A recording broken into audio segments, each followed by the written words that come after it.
Once again, welcome to my class. Students, today we are going to discuss a beautiful poem, Fire and Ice, written by Robert Frost. This poem is a symbolic poem. Through this poem, the poet wants to suggest the human being, or he wants to alert the human being. आज जो हम poem discuss करने जा रहे हैं बेटा, fire and ice, ये Robert Frost के द्वारा लिखी हुई है। इस पोएम के थ्रू है ना, जो ये पोएम बड़ी सिंबॉलिक पोएम है, प्रतीकात्मक पोएम है, इसके माध्यम से कवि है ना ह्यूमन बीइंग को है ना अलर्ट करना चाह रहा है, सचेत करना चाह रहा है। सिंबॉलिक किस तरीके से ये पोएम सिंबॉलिक कैसे है, जो फायर और जो आइस है ना यहाँ पर सिंबल्स के रूप में प्रयोग किए गए, प्रतीक के रूप में प्रयोग किए गए हैं। फायर यहाँ पर किस चीज़ का सिंबल है बेटा? फायर यहाँ पर डिजायर्स का सिंबल है, जो हमारी इच्छाएं हैं। और आइस क्या है? जो हेट का सिंबल है, हेट्रेड का। जो मनुष्य हम ह्यूमन बीइंग क्या करते हैं, एक व्यक्ति दूसरे व्यक्ति से, एक जो देश है दूसरे देश से, वो क्या कर रहा है? हेट कर रहा है। और डिजायर्स क्या है हमारी? जो फायर जो सिंबल है डिजायर्स का, डिजायर्स क्या है? आदमी क्या है? अपने आप से संतुष्ट नहीं है, वो क्या कर रहा है? और भी चीज़ों की डिजायर कर रहा है। और यही जो दो चीज़ें हैं ना, आगे आने वाले समय क्या है?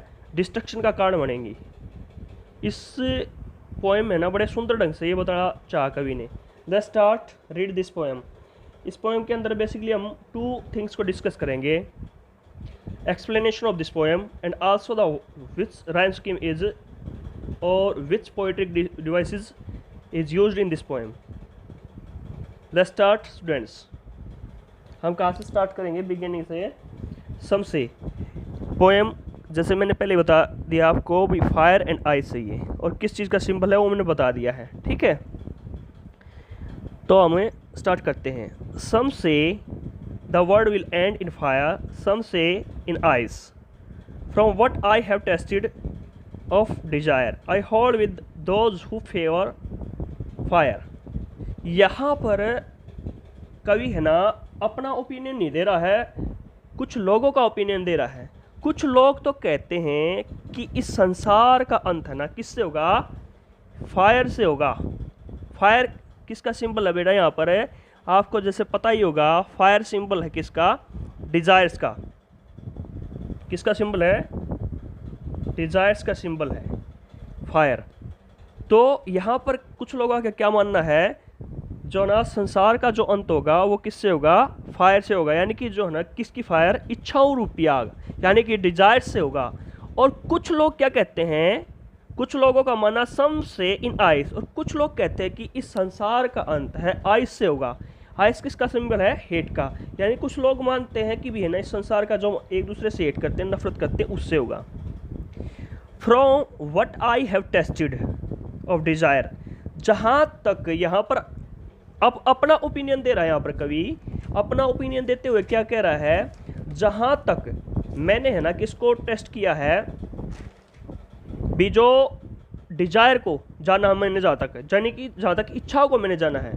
तो कवि क्या कह रहा है? From what I have tasted of Dzire, जहाँ तक मैंने इच्छाओं को जाना, आई होल्ड। होल्ड का मतलब होता है यहाँ पर एग्री होना किसी से, और किससे? Those who favour. फेवर का मतलब यहाँ पड़ेगा टेक द साइड ऑफ। मैं उन लोगों का पक्ष लेता हूँ, अर्थात उनसे सहमत हूँ जो किस चीज़ से सहमत है कि भी संसार का जो अंत होगा ना वो किससे होगा? डिजायर से होगा। यानी कि मैं भी उन्हीं का पक्ष लेता हूँ जो लोग इस बात को मानते हैं कि भी इस संसार का अंत किससे होगा? डिजायर से होगा। क्लियर है बेटा यहाँ तक? तो यहाँ पर देखो दोबारा से फिर हम रिपीट कर रहे हैं। Some say the world will end in fire. कुछ लोग कहते हैं कि संसार का अंत फायर से होगा। फायर मीन्स यानी कि डिजायर्स रूपी जो फायर नहीं है, यानी कि इच्छाओं रूपी आग, उससे होगा। कुछ लोग कहते हैं कि भी इसका जो संसार का अंत होगा वो किससे होगा? आइस से होगा। Ice is the symbol of hate, यानी कि हेट का सिंबल है आइस। तो कुछ लोग कहते हैं हेट से होगा। लेकिन है ना जहाँ तक from what I have tasted of Dzire, जहाँ तक मैंने डिजायर्स को जाना है, इच्छाओं को जाना है। डिजायर्स भी बड़ी है ना खतरे वाली होती हैं, यानी कि ऐसी जो आदमी के अंदर डिजायर होती है वो विनाश ही करने वाली होती हैं। तो क्या कहता कभी? आई होल्ड, मैं इस बात से सहमत हूँ। किन की बात से? दोज उन लोगों की बात से, वो फेवर फायर, जो फायर का पक्ष लेते हैं। टेक द साइड ऑफ, यानी कि फेवर का मतलब क्या है? Take the side of. मैं उन लोगों के पक्ष में हूँ जो किसका पक्ष लेते हैं, फायर का पक्ष लेते हैं। ये बेटा इसका टोटल है पोएम का 1 स्टैंजा हो गया। अब हम फर्दर डिस्कस करेंगे आगे वाले स्टैंजा को। आई थिंक यहाँ तक आपको समझ में आ गया होगा। नेक्स्ट आगे बढ़ते हैं। अब यहाँ पर आगे वाला स्टैंजा के अंदर क्या बताना चाहा, इफ, लेकिन ये तो देखो डिस्ट्रक्शन का बता दिया, फायर के डिस्ट्रक्शन को। अब यहाँ पर कह रहा है ये तो एक बार अंत होगा, अगर दूसरी बार अंत होना हुआ ना किसका, इस संसार का, अगर इसका विनाश होना हुआ तो उसके लिए ना क्या, आइस भी यानी कि हेट भी पर्याप्त है। But if it had to perish twice, I think I know enough of hate to say that for destruction ice is also great and would suffice का मतलब यहाँ पर क्या लगेगा बेटा, सफिशियंट यानी कि पर्याप्त यानी कि इनफ। यदि है ना इस संसार का अगर दूसरी बार अंत होना हुआ ना, 2 बार अंत होना हुआ, प्रिस का मतलब क्या होता है, नष्ट होना, किसी चीज़ को डिस्ट्रॉय कर देना। जो ये प्रिस नहीं है, प्रिस का मतलब होता है एंड होना किसी चीज़ का, डाई होना किसी चीज़ का, या डिस्ट्रक्शन होना किसी चीज़ का। अगर इस संसार का 2 बार अंत हुआ ना तो उसके लिए ना मेरे विचार में ना, जो जहाँ तक मैं जानता हूँ, उसके लिए जो ना हेट भी पर्याप्त रूप से क्या है, यानी कि काफ़ी रहेगी। वो भी हेट भी अच्छी तरीके से क्या कर सकती है, इस संसार का विनाश कर सकती है। यानी कि जैसे है ना, अगर हम एक छोटा सा उदाहरण लें, जैसे जिस प्रकार से इंडिया वाले पाकिस्तान से नफरत कर रहे हैं और पाकिस्तान वाले इंडिया से नफरत कर रहे हैं, क्या पता कब युद्ध की स्थिति बन जाए। ये केवल इंडिया और एक मात्र पाकिस्तान की बात नहीं है। I am not talking about only India and Pakistan, it is the story of a whole world. ये पूरे संसार की कहानी है। यानी कि कोई ना कोई देश ना एक दूसरे से क्या कर रहा है बेटा, नफरत करता जा रहा है। तो ये क्या है, हेट एक प्रकार से। ये हेट क्या होगी, एक दिन डिस्ट्रक्शन का कारण होगी। To say that for destruction ice is also great, ये कहना भी उचित होगा जो है ना आइस के द्वारा यानी कि हेट के द्वारा, आइस किसका सिंबल है, हेट का, हेट भी अनेक प्रकार से ना बड़ा ही विशाल का क्या कर सकती है, डिस्ट्रक्शन कर सकती है। एंड वुड सफिश, और सफिश मीन्स पर्याप्त रूप से इस संसार का क्या कर सकती है, विनाश कर सकती है। तो बेटा यहाँ तक आपको है ना अच्छे समझ में आ गई होगी। अब जो पोएट का एक्चुअल में जो कहने का मीनिंग है, उसको मैं behind this word I want to explain the what the poet want to say to us. The poet want to say that we human beings, if we want to protect ourselves or human being, we should stop extra activities or extra desire and we should stop hate to each other। ये इसका क्या है बेटा, suggestion है जो poet का है। Poet हमें सजेस्ट करना चाह रहा है कि भी है ना, जो हमारी एक्स्ट्रा डिज़ायर नहीं है, बहुत ज़्यादा ऐसी में डिज़ायर हैं, उनको है ना रोकना होगा। हमें एक दूसरे से जो नफरत करना है ना कर रहे हैं, उसको भी स्टॉप करना होगा। ये तो टोटल एक्सप्लेनेशन होगी बेटा इसकी।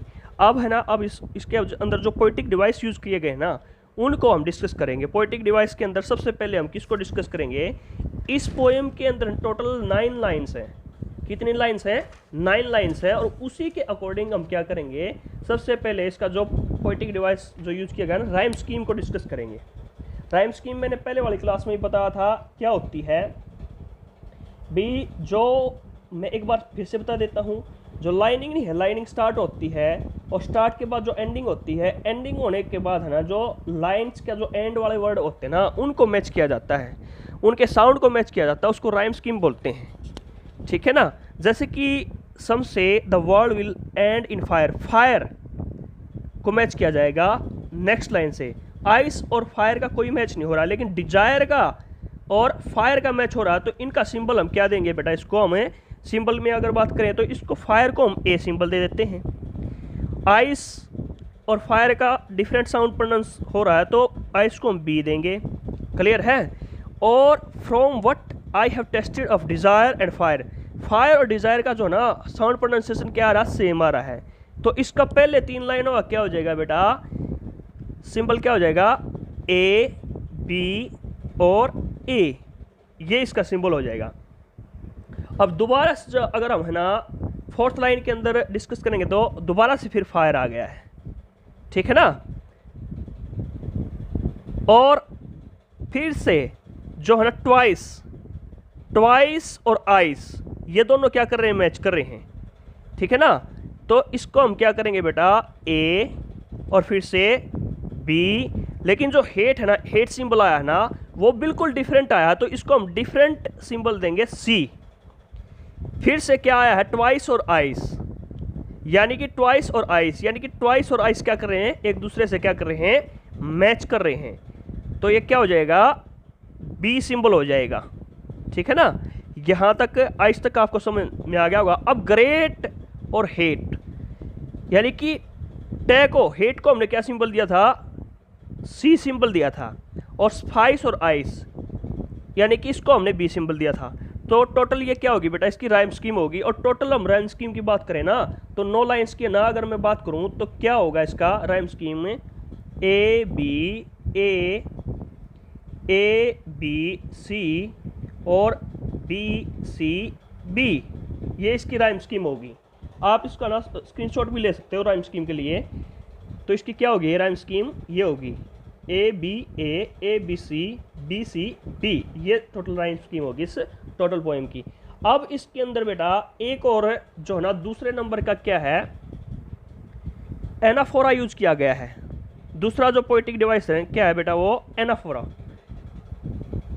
एनाफोरा क्या होता है, एनाफोरा के बारे में बताना चाहूँ तो मैं आपको क्या होता है, इसकी डेफिनेशन देना चाहूँ तो मैं क्या होगी, व्हेन अ सर्टेन वर्ड और phrase is repeated at the beginning of clause और sentence that follows each other.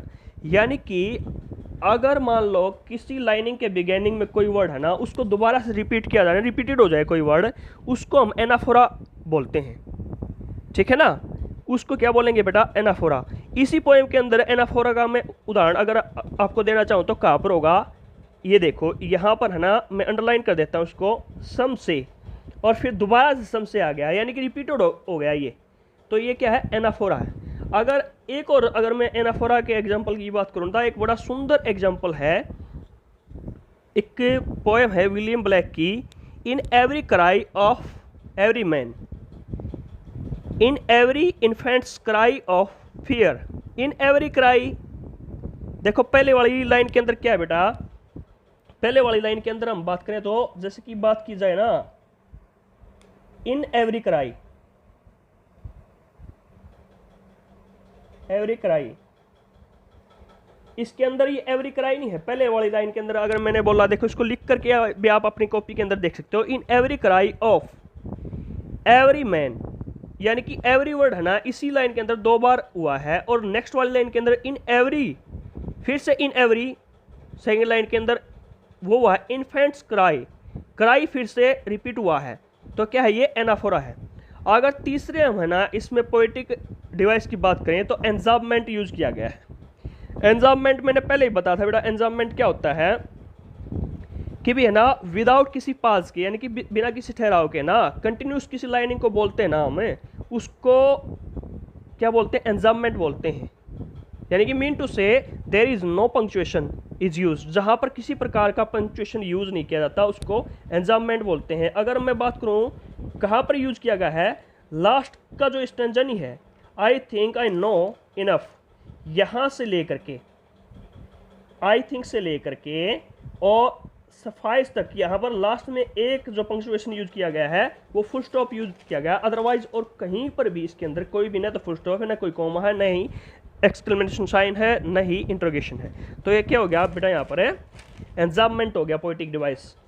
और अगर फोर्थ हम पोएटिक डिवाइस की बात करें इसके अंदर है तो एजोनेंस का प्रयोग किया गया है। एजोनेंस क्या होता है, ASSONANCE, एजोनेंस मैंने पहले बताया है। इसका डेफिनेशन अगर मैं देना चाहूँ तो prominent sound of a vowel in a line is called assonance, उसको एजोनेंस बोलते हैं। कहाँ कहाँ पर एजोनेंस का यूज किया गया है, अगर हम पीछे चले तो पोएम में लाइन फर्स्ट, सबसे पहले वाली लाइन के अंदर आ जाओ बेटा। यहाँ पर जो है ना आई जो साउंड नहीं है, आई साउंड प्रोमिनेंट है, जैसे कि विल, इन और फायर। यहाँ पर आई बहुत ज़्यादा क्या कई बार आया हुआ है, तो यहाँ पर एजोनेंस है। अगर हम फिर से है ना हम फोर्थ लाइन की बात करें, 1 2 3 और 4 लाइन के अंदर अगर हम बात करें एजोनेंस की, ओ यहाँ पर प्रोमिनेंट ओ और ओ, तो यहाँ पर भी एजोनेंस है। फिर से अगर हम 6th लाइन की 4 के बाद बात करें 6 लाइन टोटल 1 2 और उसके बाद 3 4 5 और 6 लाइन ये है आई थिंक वाली लाइन है ना, जो आई थिंक वाली ये 6 लाइन है। यहाँ पर भी ओ साउंड प्रोमिनेंट है, यानी कि 3-4 बार यहाँ पर ओ साउंड आया, तो यहाँ पर क्या है, एजोनेंस है। यहाँ पर बेटा एक और पोएटिक डिवाइस का यूज किया गया है, उसको हम क्या कह सकते हैं, कॉन्सोनेंस। कॉन्सोनेंस का यूज भी किया गया है। ये जो लाइन नहीं है आई होल्ड, यहाँ वाले इसके अंदर है ना, कॉन्सोनेंस का यूज किया गया TH और TH दोनों के अंदर, यानी कि द साउंड नहीं है जो, वो प्रोमिनेंट है यहाँ पर दोनों के अंदर। कॉन्सोनेंस क्या होता है बेटा, in if a consonant sound is repeated in a sentence but it is not at the start of a word, उसको हम क्या बोलते हैं, कॉन्सोनेंस बोलते हैं। अगर कोई है ना कॉन्सोनेंट साउंड है ना रिपीट होता हो परंतु ये सेंटेंस के बिगिनिंग में ना हो, तो उसको क्या बोलते हैं, हम कॉन्सोनेंस बोलते हैं। तो यहाँ पर कॉन्सोनेंट साउंड नहीं है TH और TH का, तो इसलिए क्या है यहाँ पर कॉन्सोनेंस है। अगर ये बिगिनिंग में होता ना तो एलिट्रेशन हो जाता है बेटा। क्या हो जाता है, एलिट्रेशन। एलिट्रेशन को बोलते हैं अनुप्रास अलंकार। तो ये क्या है, ये पोइटिक डिवाइसेस हैं जिसकी हम, जैसे कि एनाफोरा था, फिगर ऑफ स्पीच है, ये इनको बोल सकते हैं। आई थिंक आपको नया टोटली ये है ना समझ में आ गई होगी ये पोएम। अगर ये पोएम आपको अच्छी तरीके से समझ में आई हो, please like share and subscribe my channel. Thank you and have a nice